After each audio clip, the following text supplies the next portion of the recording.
네, 우리는 사도행전 26장에서 사도 바울이 아그리빠 왕과 베스도 총독 그리고 고위 관리들이 모인 가운데 청문회가 열렸던 모습을 함께 생각해 봤습니다. 그 청문회의 결론은 이거였지요. 바울이라는 사람이 황제에게 상소하지 않았다면 풀려날 수 있었을 텐데, 이게 결론이었어요. 바꿔 말하면 유대인들이 사도 바울을 고발했지만 그 고발에는 아무런 혐의가 없고 사도 바울은 무죄다, 그런 의미이지요. 무죄임에도 불구하고 풀려날 수 없었던 것은 사도 바울의 재판은 이제 더 이상 진행될 수 없고 가이사 황제에게 이미 상소가 되었기 때문에 사도 바울은 황제의 재판을 받을 수밖에 없는 몸이 되었던 거예요. 아직 죄인으로 이렇게 결정되진 않고 우리가 흔히 말하는 대로 미결수로 가이사라에 2년 동안 갇혀 있는, 구금되어 있는 상황에서 마지막 결론은 무죄였음에도 불구하고 로마로 갈 수밖에 없었다는 이야기지요. 우리가 지난주에 함께 살펴보았던 것처럼 그것이 하나님의 은혜였어요. 무죄에 선언돼서 사도 바울이 거기에서 석방되었다고 한다면 사도 바울의 목숨은 아무도 장담할 수 없는 상황이 벌어지게 될 거예요. 왜냐하면 2년 전에 사도 바울이 예루살렘에서 가이사라로 올 때에도 사도 바울을 죽이겠다고 결심했고 먹지도 마시지도 않겠다고 다짐했던 사람들이 40명가량 있었고, 가이사라에 구금된 이후에도 베스도 총독이 그것이 부임했을 때에도 사도 바울을 예루살렘에서 재판하자고 그렇게 제안해서 예루살렘으로 데려오는 사이에 사도 바울을 길 도중에서 죽이겠다고 그렇게 계획을 세우는 일까지 있었기 때문에 사도 바울이 만약 거기서 풀려났다고 해서 자유몸이 되었다고 한다면 어쩌면 암살단에 의해서 사도 바울은 목숨을 잃었을 수도 있어요. 그럼에도 불구하고 사도 바울에게는 오히려 로마로 가는 그 과정 속에 로마 군대의 호의를 받으면서 그렇게 생명을 부지할 뿐만 아니라 사도 바울이 그렇게도 꿈꾸었던, 그렇게도 가고 싶어 기도했던 로마에 갈 수 있는 길이 열렸다고 하는 데에서 우리가 생각할 때는 참 억울할 수 있지만 그 억울한 상황 속에서도 하나님은 놀라운 역사를 베풀어 주셨다는 거예요. 그 모든 것이 하나님의 은혜라는 거지요. 그래서 여러분요, 우리 지난해 말씀드린 것처럼 우리가 어떤 사건을 바라볼 때 표면적으로 드러났던 일만 우리가 바라볼 것이 아니라 우리는 그 내면 속에 하나님의 역사, 하나님의 은혜의 역사가 있다고 하는 걸 바라볼 줄 알아야 돼요. 그게 믿음의 사람들이에요.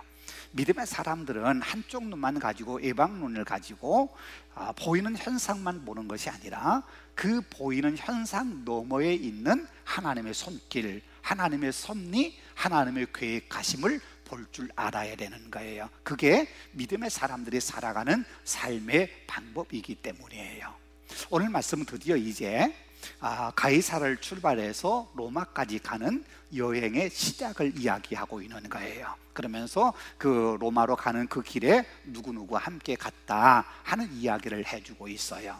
여러분들, 가이사라로부터 로마까지 가는 길은 2000km가 넘는 아주 먼 길이에요. 배를 타고 간다고 해도 어쩌면 한 달 이상을 가야 되는 그 먼 길을 이제 출발하는 거예요. 여러분요, 우리가 나중에 조금씩 그렇게 함께 보겠습니다만은 사도 바울이 가이사라를 출발해서 로마 이르는 그 과정에 길을 우리가 한번 먼저 지도를 통해서 우리가 함께 살펴보도록 하겠습니다.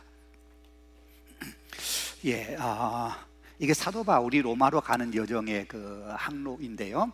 예루살렘에서 가이사라에서 2년 동안 헤롯 궁정에 지금 구금되어 있었잖아요. 그리고 베스도가 오면서 이제 청문회까지 끝나고 가이사라에서 시돈을 거쳐서 시돈에서 이 구브로라고 하는 섬을 아래쪽으로 해서 이렇게 그레도로 가면은 길이 빠른데, 우리가 다음 주에 함께 나눠보겠습니다만은 이때 서풍이 불어오면서 배가 이쪽으로 가지 못하고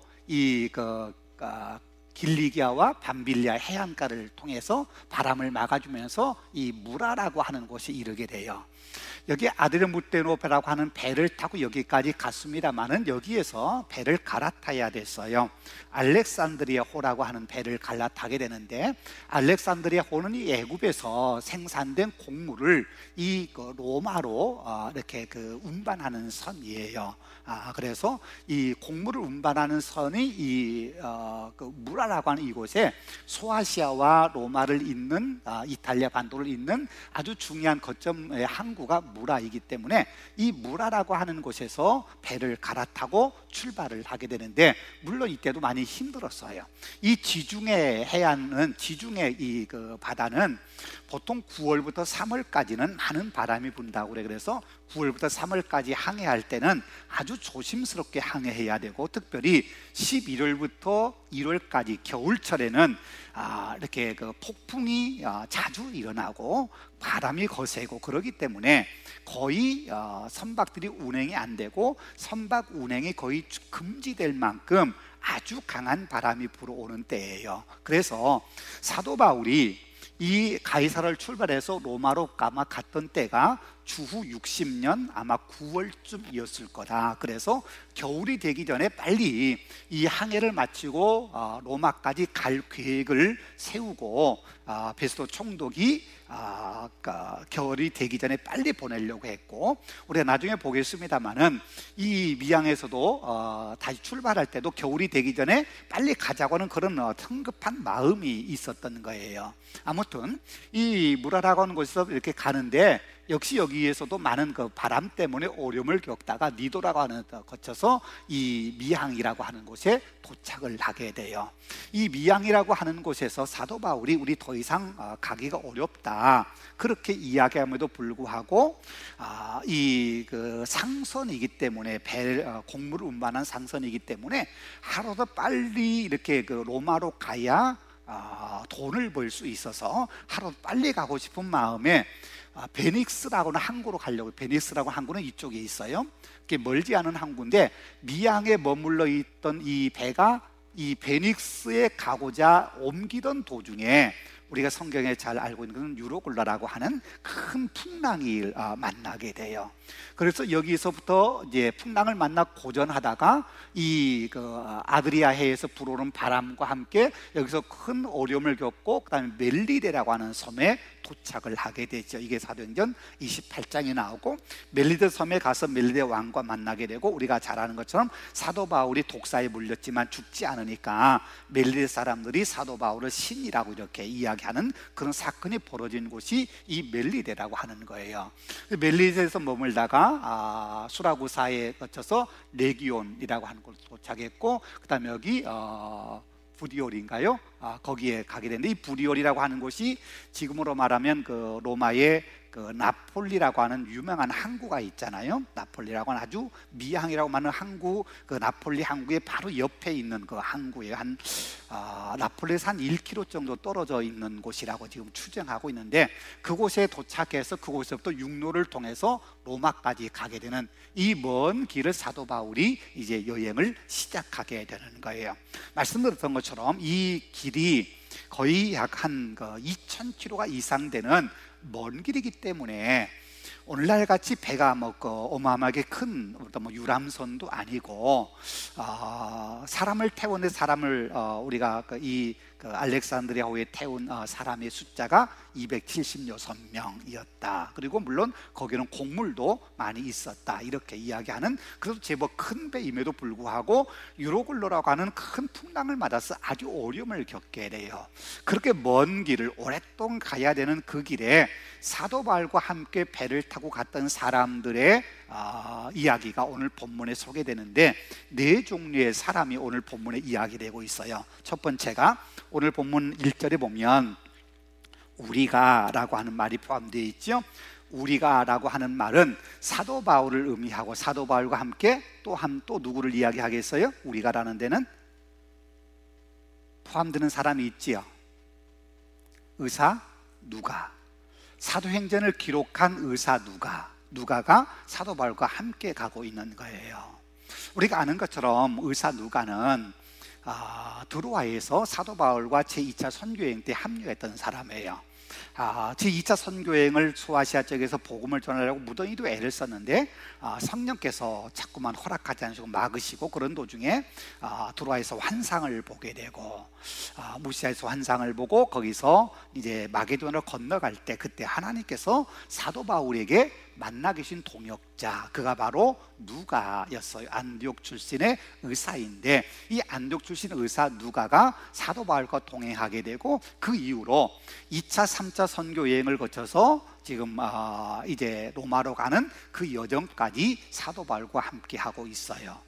어쩌면 사도 바울이 가이사라에 구금되어 있는 2년 동안 의사 누가는 사도 바울 그 가까운 지근거리에서 사도 바울이 풀려나기만을, 또 사도 바울을 만날 수 있는 기회만을 엿보고 있다가 사도 바울이 로마로 간다고 하는 얘기를 듣고 사도 바울의 일행에 함께 동역했던 사람이에요.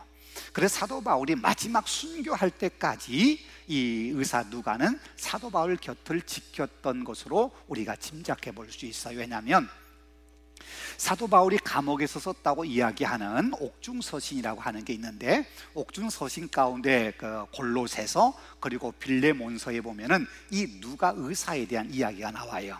누가가 우리와 함께 있다, 너희에게 누가가 함께 문안한다, 그렇게 이야기를 하고 있어요. 특별히 디모데후서 4장 1절에 보면은 이렇게 얘기해, 다 떠나가는데 누가만 나와 함께 있느니라. 사도 바울이 그렇게 얘기해요. 주변의 사람들 다 떠나갈 때 의사 누가는 끝까지 사도 바울 곁에 있었고, 사도 바울로부터 이런 그 복음의 역사를 이야기 듣고 사도행전을 기록하고 누가복음을 기록하고, 그런 놀라운 일을 결국 사도 바울 곁에서 사도 바울로부터 복음에 대한 이야기를 듣고, 그러면서 이런 성경에 아주 귀중한 그런 기록물을 남기게 되는 큰 일을 했던 사람이 이 의사 누가였어요. 그러니까 사도 바울 마지막까지 함께 지켜주었던 사람, 그 사람이 의사 누가였다, 이렇게 우리가 생각할 수 있어요. 또 한 종류의 사람을 이야기한다면 거기 아구스도 대의 백부장 율리오라는 사람에게 맡기니, 이렇게 이야기하고 있죠. 사도 바울을 가이사라에서 로마까지 호송하는 호송의 책임자가 누구냐면 백부장 율리오라고 하는 사람이라는 거예요.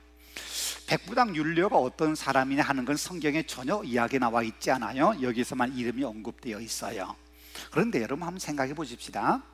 율리오가 어떤 사람인가 하는 것도 알 수 없어요. 성경은 이야기하지 않아요.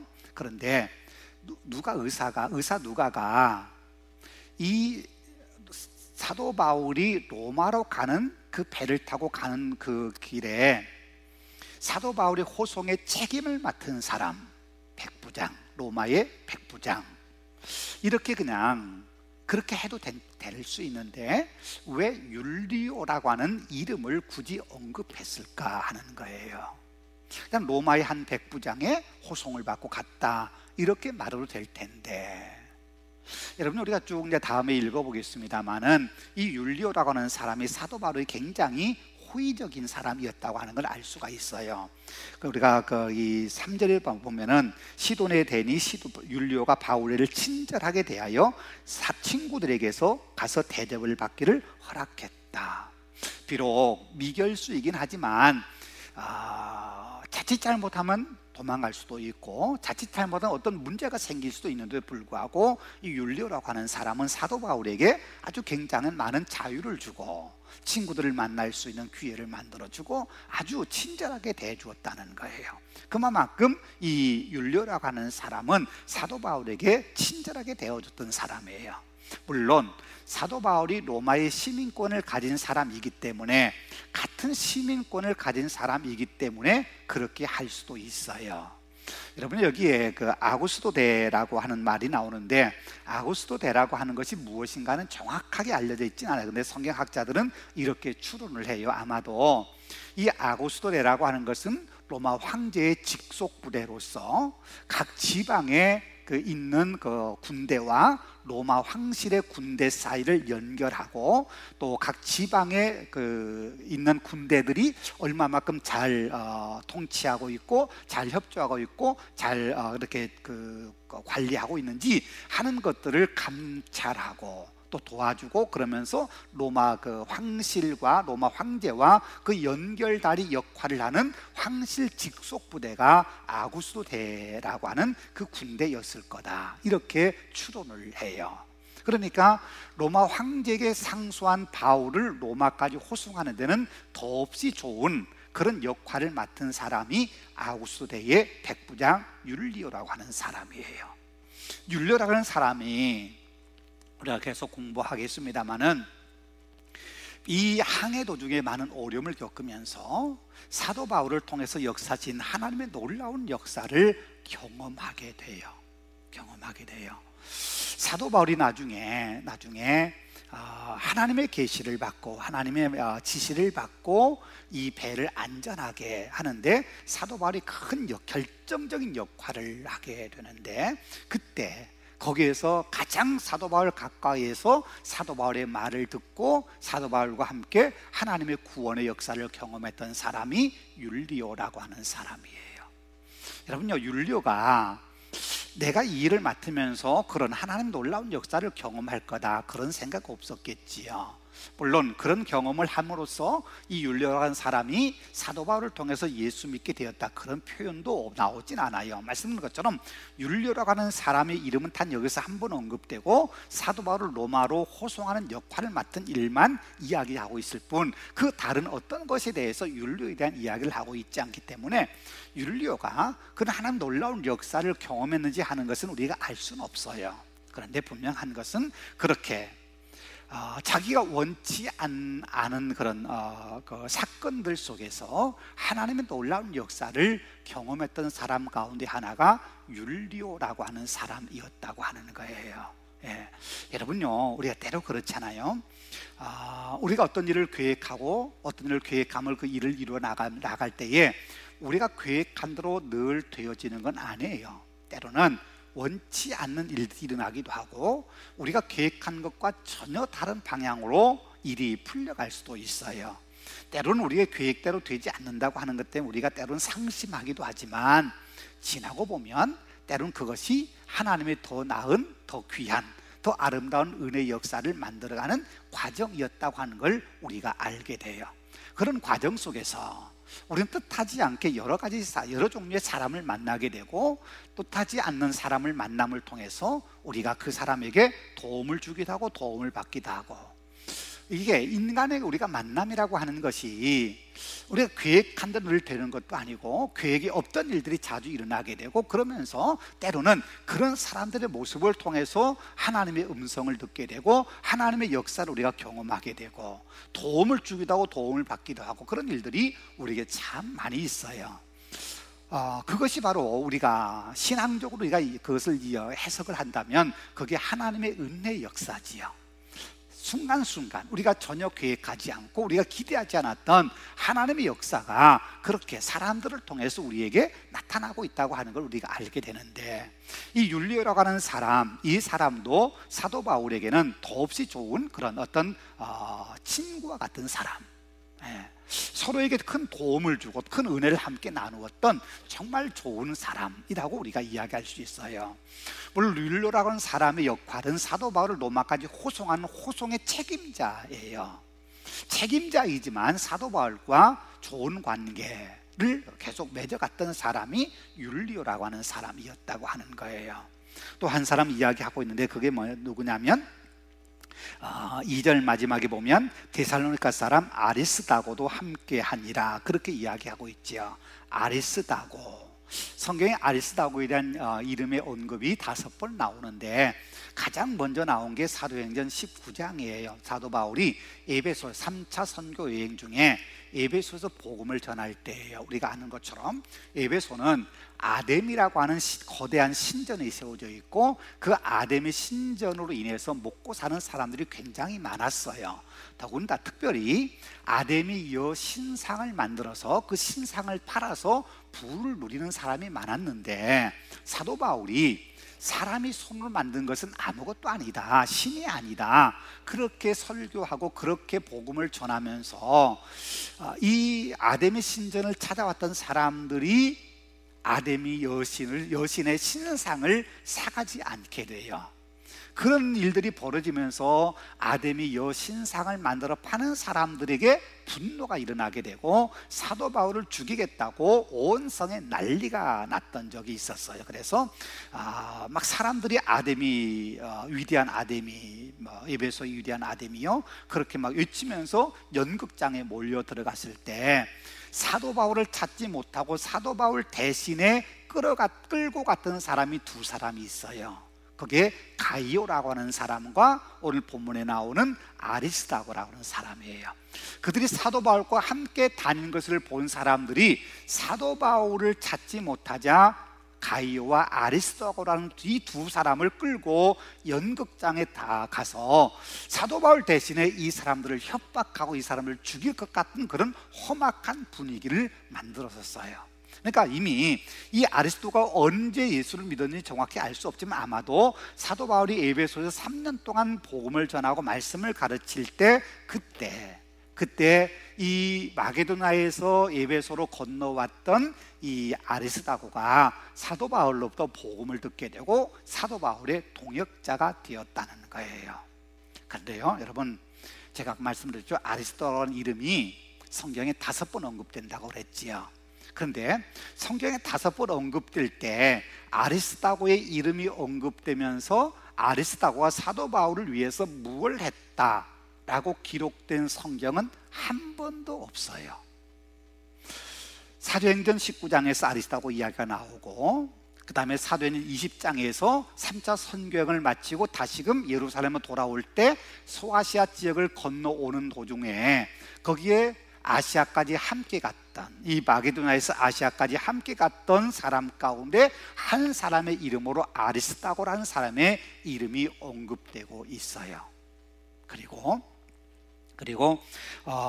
또 골로새 4장에 4장 10절에 아리스다고라고 하는 사람의 이름이 언급되는데 거기에서는 이렇게 이야기되고 있어요. 나와 함께 갇힌 자 된 아리스다고. 그러니까 사도 바울이 로마 감옥에 갇혔을 때 아리스다고가 사도 바울 곁에 함께 있었다는 거예요. 지금 로마로 가고 있잖아요. 로마로 가는 여기서부터 지금 함께 가는데 어쩌면 의사 누가와 마찬가지로 이 아리스다고도 3차 선교행을 마치고 사도 바울이 예루살렘으로 오고 예루살렘에서 가이사라에서 2년 동안 머물고 그리고 다시금 로마를 향해 가는 이 과정 속에 늘 함께 있었던 사람이 아리스다고라고 하는 사람이었다는 거예요.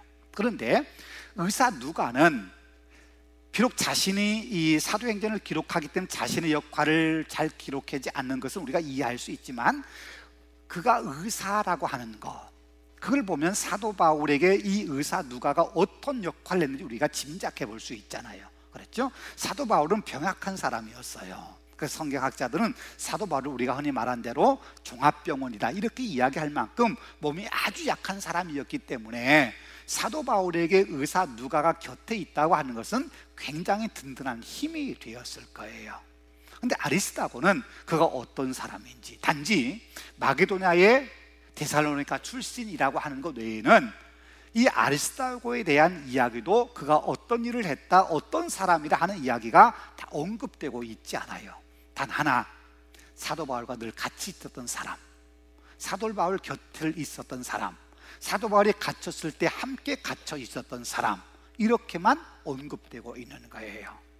여러분요, 그런데 사도 바울에게는 이런 아리스다고와 같은 사람이 굉장히 큰 힘이 되어줬어요. 그래서 말씀드린 빌립보서 4장에서 골로새 4장에서 이 아리스다고를 이야기하면서 나와 함께 갇힌 자 되었다, 그렇게 이야기하고 있어요.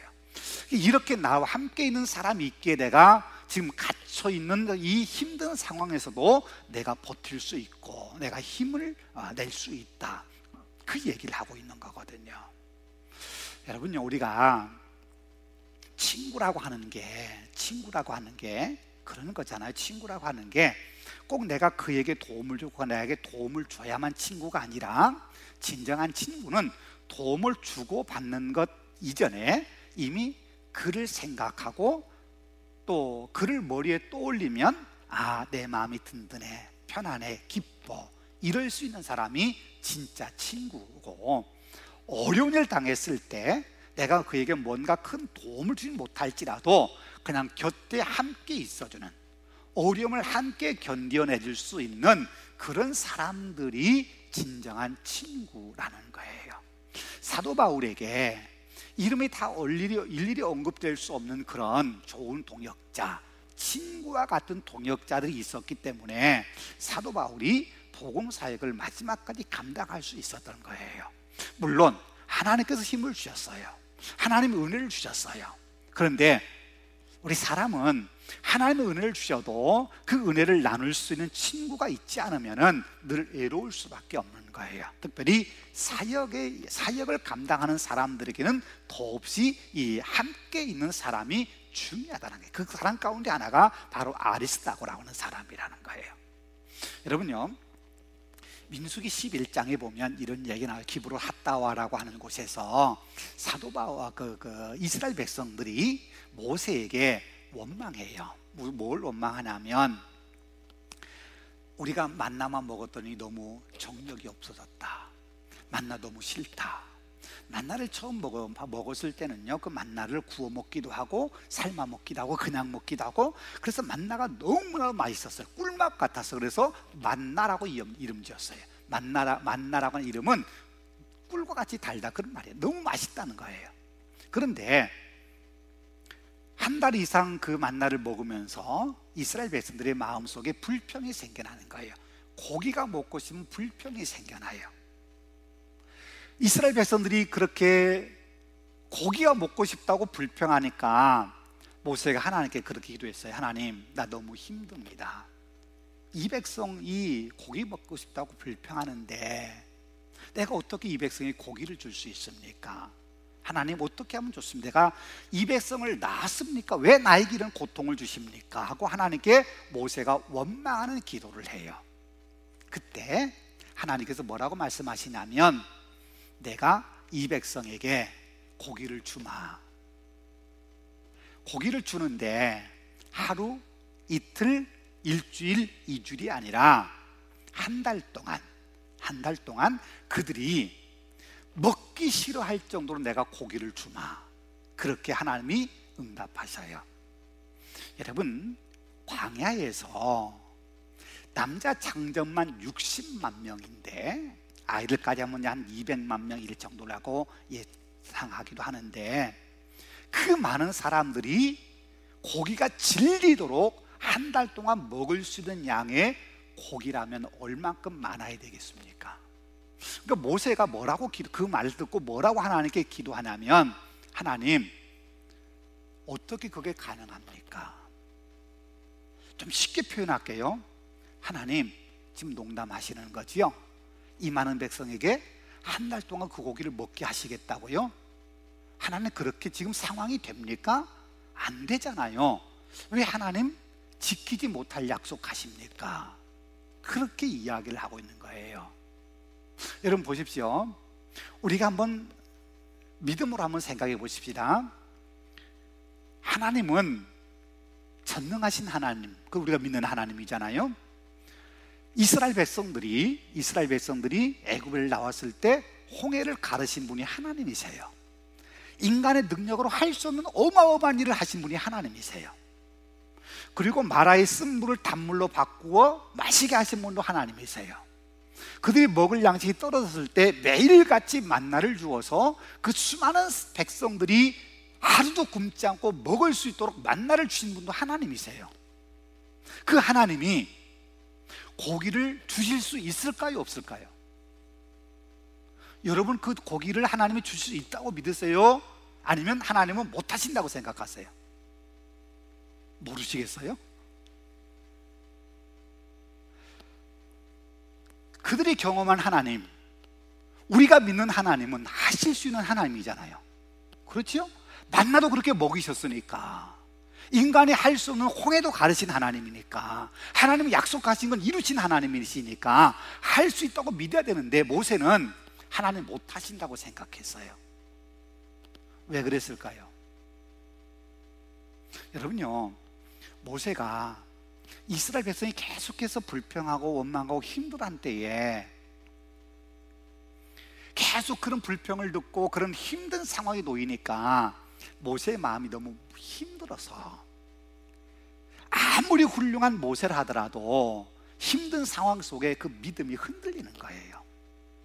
여러분요, 아무리 훌륭한 사람도요, 인간이니까, 인간이다 보니까 어려운 상황 만나면 믿음으로 이겨야지 라고 생각하는데, 우리 머리는 그렇게 생각하는데 우리 가슴에서 그것이 인정이 안 되는 거예요.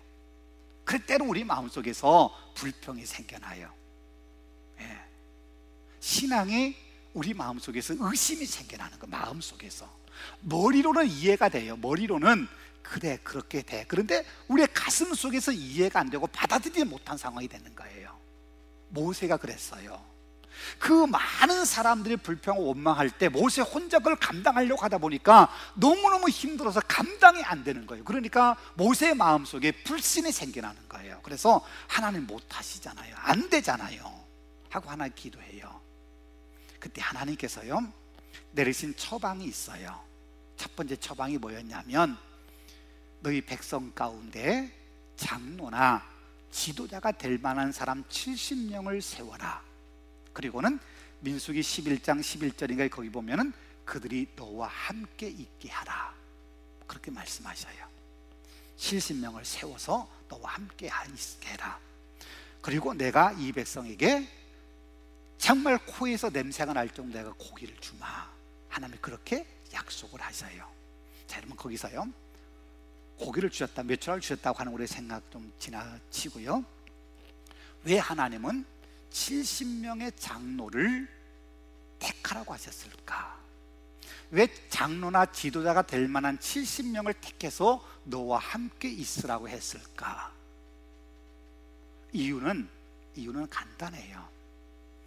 백성 편에 서서 백성이 불평하고 원망하고 불신할 때 백성들과 함께 옹호하는 사람이 아니라, 백성들이 아무리 불평하고 아무리 원망해도 모세 편에 서서 백성들의 원망을 함께 들어줄 수 있는, 힘든 상황을 함께 견딜 수 있는 사람, 그 사람 70명이 너와 함께 있게 하라는 거예요. 여러분, 성경에 보면 그 70명이 한 일 아무것도 없어요.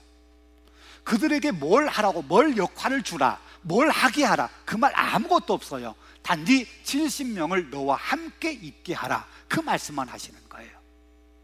모세 혼자 너무 힘드니까 모세가 좀 기댈 수 있는 언덕, 좀 기댈 수 있는 친구의 품, 이런 것들이 필요하다는 거예요. 그래서 너와 함께 있을 사람 70명을 택해서 너와 함께 있게 하라, 그렇게 말씀하시는 거예요.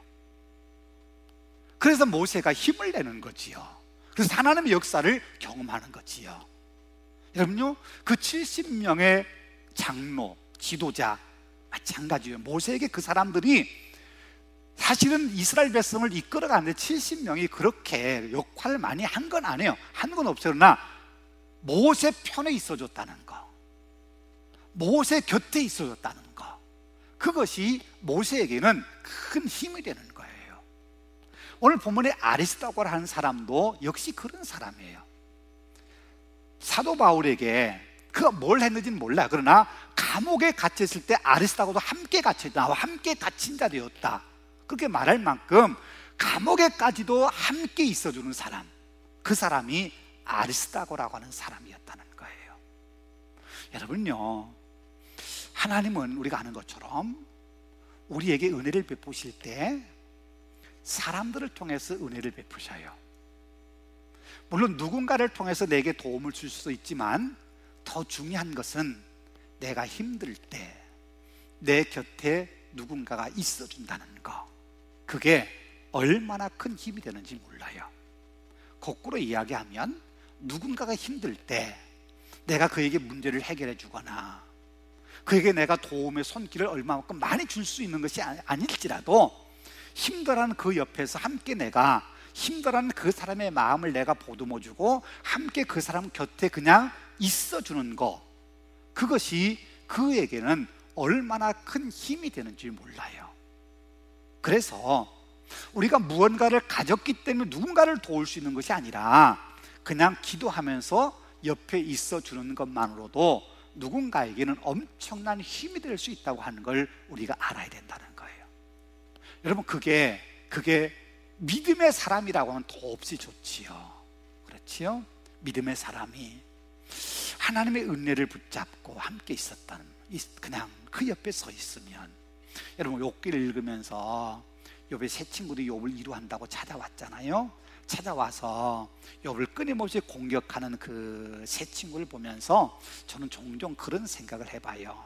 그들이 처음에 그랬던 것처럼 욥에 대해서 이렇쿵저렇쿵 말하지 않고 그냥 욥이 힘들 때 그냥 함께 눈물 흘리고, 욥이 너무 마음 아플 때 함께 그냥 곁에 있어만 줬다면 그 친구들은 정말 좋은 친구들이었을 텐데, 그런데 자기들이 뭔가 욥에게 도움 주겠다고, 너 회개하지 않으면 안 돼, 내가 뭔가 잘못했으니 하나님이 벌 주신 거야, 자꾸 이렇게 뭔가 자기들이 뭔가를 해결하려고 하다 보니까 결국 욥과 대립하게 되고, 나중에 하나님께서 그 세 친구에 대해서 화를 내시는 모습을 우리 욥기를 통해 보게 돼요. 예. 여러분요, 우리가 누군가에게 친구가 되어준다고 하는 것은 그에게 내가 뭔가 도움을 줘서 문제를 해결하는 게 아니에요. 그냥 곁에 있어 주기만 하면 돼요. 그게 아름다운 관계예요. 예. 여러분과 제가 만약에 좋은 그런 믿음의 동역자라고 한다면, 물론 여러분이 많이 동역 사역에 함께해서 우리 교회가 일을 감당하긴 하지만, 만약 우리 교회가 정말 어떤 어려움의 문제에 봉착했다 그런다면 우리가 문제를 해결하려고 노력하는 것도 필요하지만, 더 중요한 것은 어려운 문제 앞에 서 있는 우리 교회, 어려운 문제 앞에 서 있는 목사나 어려운 문제 앞에 서 있는 교인 옆에 그냥 함께 기도하면서, 함께 눈물 흘리면서, 함께 어려움을 감내하면서 그냥 같이 있어주는 것, 그것만으로도 우리는 서로에게 엄청난 힘이 되어줄 수 있는 사람들이 될 수 있다는 거예요. 그래서 내가 뭔가 힘이 있어야, 내가 뭔가 직분이 있어야 아니에요. 그냥 옆에 있어주는 사람, 여러분은 그 옆에 있어주는 사람이 우리에게 얼마나 귀한 사람인지 몰라요. 내가 그래야 될 사람일 뿐만 아니라 우리 주변에 혹시 내 주변에 그런 사람이 있다고 한다면 우리 늘 고마운 마음을 품어야 돼요. 근데 우리 인간적인 생각은 내가 어려움 당할 때 나에게 도움을 줄 수 있는 사람을 자꾸 찾아요. 근데 여러분, 우리가 아는 것처럼 내게 도움을 줄 수 있다고 생각하는 사람은 언젠가 우리에게서 내가 그에게 도움을 바라는 것처럼 그도 나에게 도움을 바라기 때문에 내가 그에게 도움을 줄 수 없을 때는 그 사람은 내게서 떠날 수 있는 사람이라는 걸 알아야 돼요. 아무 조건 없이 그냥 내 옆에 있어주는 사람, 그 사람이 그래서 진짜 친구가 되는 거예요. 진짜 하나님의 동역자도 그런 사람이에요. 그냥 하나님 편에 있어주는 사람, 함께 교회와 함께 있어주는 사람, 함께 어려운 사람 그냥 있어주는 사람, 이 사람들이 훨씬 좋은 사람이 될 수 있다는 거예요. 또 하나 우리가 보십시다. 오늘 본문에 사도 바울과 함께 로마로 갔던 사람들이 소개되는데, 그가 누구냐면 1절에 보면은 바울과 다른 죄수 몇 사람을, 그렇게 되어 있지요. 죄수들이 지금 함께 가고 있어요. 여기서 죄수라고 이야기하는 건 보면 그 사람들은 이미 죄를 지었다고 확정된, 확정 판결을 받은 사람이에요.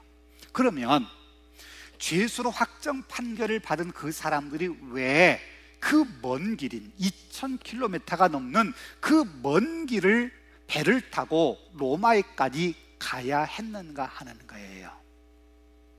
예를 들어서 가이사라에서 죄를 지었다면 가이사라의 감옥에 가두면 되잖아요. 그래서 벌을 받게 하면 되잖아요. 근데 왜 로마까지 데리고 갈까요? 여러분, 여기에 우리가 깊이 생각해야 될 문제가 있어요. 죄수는 죄의 대가로 벌을 받으면 돼요. 그런데 중요한 것은 그냥 벌을 받는 것으로 끝나지 않는 사람들이 있어요. 그게 누구냐면 사형수예요. 사형수. 사형수는 언제든지 사형을 당할, 집행할 수 있는 사람들이잖아요. 쉽게 말하면 죽은 목숨이에요. 근데 그 죽은 목숨인 그 사형수들을 로마까지 데려가요. 왜 데려갈까요? 우리가 로마의 문화를 잘 알잖아요. 원형 경기장에 맹수를 풀어놓고 그 안에 사람들을 풀고 맹수의 밥이 되게 하는 그 모습을 보면서 그 경기장에 모여든 사람들이 그 사자가 사람을 물어 찢어 죽이는 그 모습에 열광하는 거예요. 그래서 기독교인들도 그렇게 경기장 안에 끌고 들어가서 맹수의 밥이 되어 죽게 하는 그런 일들이 많이 있었어요.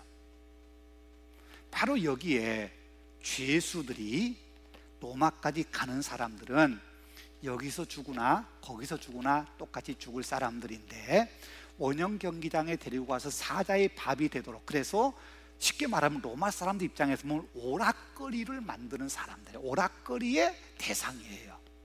그래서 그 사람들을 데리고 가는 거예요. 그래서 율리오라고 하는 백부장이 자기 휘하에 있는 100명의 군사들과 함께 이 제수를 데리고 함께 지금 로마로 가고 있는 거예요. 그 배에 탔던 사람 276명 가운데 백부장의 거느리는 군사들도 있고 죄수들도 있고 사도 바울도 있고 그리고 사도가 함께 가는 사람들도 있고 또 상인들도 있어요. 네, 죄수들 보십시오. 나중에 우리가 보겠습니다. 이 그 유라굴로라고 하는 그 풍랑으로 인해서 막 어려움 겪다가 이제 배가 육지에 가까워지고 있을 때에 군인들이 뭐라고 이야기하냐면 이놈들이 이 어려움 틈을 타서 도망갈지 모르니까 이놈들 죽여버리자, 그렇게 제안을 해요. 백부장에게. 이놈들이 만약에 도망가갖고 어떤 해코지를 할 수도 있고 또 로마까지 이 죄수들을 데리고 간다고 했는데 만약에 죄수를 데리고 오지 못하고 그래서 도망갔다고 그러면 자기들 책임이잖아요. 호송을 잘못한 자기들 책임이잖아요. 그러니까 이놈들이 도망가려고 해서 죽였다, 그렇게 하면 로마에 가서도 이놈들을 죽인 이유가 분명해지는 거예요. 도망치려고 하는 건 죽이는 거니까, 죽여도 되는 거니까. 그래서 죽이려고 그럴 때 사도 바울이 죽이지 말라고 그러고 그 사람들을 다 데리고 가요. 쉽게 말하면 이 사람들은 죽은 목숨이에요. 죽은 목숨이에요. 죽을 날을 기다리고 있는 사람들이에요. 그런데 이미 죽음이 결정된 사형수임에도 불구하고 사도 바울과 함께 배를 타고 간다는 때문에 어려움을 겪긴 했지요. 유로굴로라는 광풍에 때문에 어려움을 겪게 되고 며칠 동안 먹지 못하는 상황이 발생하고 그런 어려움을 겪게 되지만 만약 사도 바울이 거기 없었다고 한다면 그들은 광풍을 만나는 그 사이에 도망칠지 모른다는 그런 생각에 군인들이 죽이자고 했을 때 어쩌면 그 죄수들은 그 바닷가에서 죽임 당했을지도 몰라요. 물론 나중에는 어떻게 죽었을지 모르지만 사도 바울 때문에 그들의 생명이 연장된 사람들이 이 죄수들이에요. 바꿔 이야기하면 사도 바울로 인해서 잠시나마 은혜를 경험했던 사람들, 생명을 연장받을 수 있었던 은혜를 경험했던 사람들이 이 죄수들이에요. 사형에 언도받고 사형수가 되어서 로마로 끌려가서 맹수의 밥이 된다고 한다면 이 사람들은 마음을 어떻겠어요? 모든 희망 다 잃어버린 사람들 아니에요? 더 이상 살만한 가치가 없다고 생각하는 사람들 아닐까요? 그런데 죽음의 찰나에 자기 생명이 연장되었다. 그것도 사도 바울 때문에. 이건 하나님의 은혜를 경험하는 아주 중요한 그런 경험자, 은혜의 경험자가 되는 거예요. 여러분요, 우리도 어떻게 보면 좀 크게 본다면 우리도 다 사형수자잖아요. 언제 죽을지 모르지만 하나님이 부르시면 우리가 갈 수밖에 없는, 그냥 우리가 목숨이 연장되어 갈 뿐이잖아요. 그런데 오늘 우리의 생명이 끝난 수도 있는데 우리의 생명은 단순히 연장에 끝나지 않고 우리는 예수 그리스도의 은혜로 우리의 생명이 영원한 생명을 얻는 사람들이에요.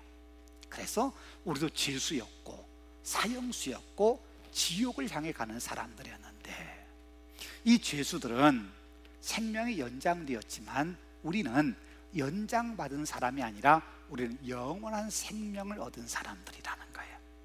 그게 우리에게는 하나님의 은혜지요. 여러분요, 우리가 다 죄를 지어서 예수 알지 못했으면, 예수님의 은혜가 아니면, 십자가의 은혜가 아니면 우리도 이미 다 죽을 목숨에 이미 다 사형을 언도받은 사람들이에요. 이 사형수와 우리가 별반 다를 바가 없는 사람이에요. 그런데 우리는 예수 그리스도의 은혜로 우리는 구원받았어요. 그 구원받은 은혜의 증표 가운데 한 사람이 사도 바울이잖아요. 사도 바울은 그래서 힘들어도, 어려운 길을 가도 기쁨으로 그 길을 갈 수 있었던 것은 그런 하나님의 은혜, 예수 그리스도를 통해서 새 생명의 은혜를 그가 받았기 때문에 힘들지만 그 길을 담대하게 갈 수 있고 기쁨으로 그 길을 갈 수 있는 거지요. 여러분요, 우리도 사형수예요. 우리가 예수 알지 못했으면 사형수예요. 그런 우리를 예수님이 영원한 생명을 얻게 하는 믿음의 사람이 되게 하셨어요. 그렇다면 우리도 우리의 마음속에 하늘의 은혜를 품고 살아야 된다는 거예요. 하늘의 은혜를 잊지 않고 살아야 된다는 거예요. 하늘의 은혜를 잊어버리는 순간 우리는 또다시 사형수와 같은 삶을 살아갈 수밖에 없는 존재라고 하는 거, 우리는 잊어버려서는 안 되는 거지요.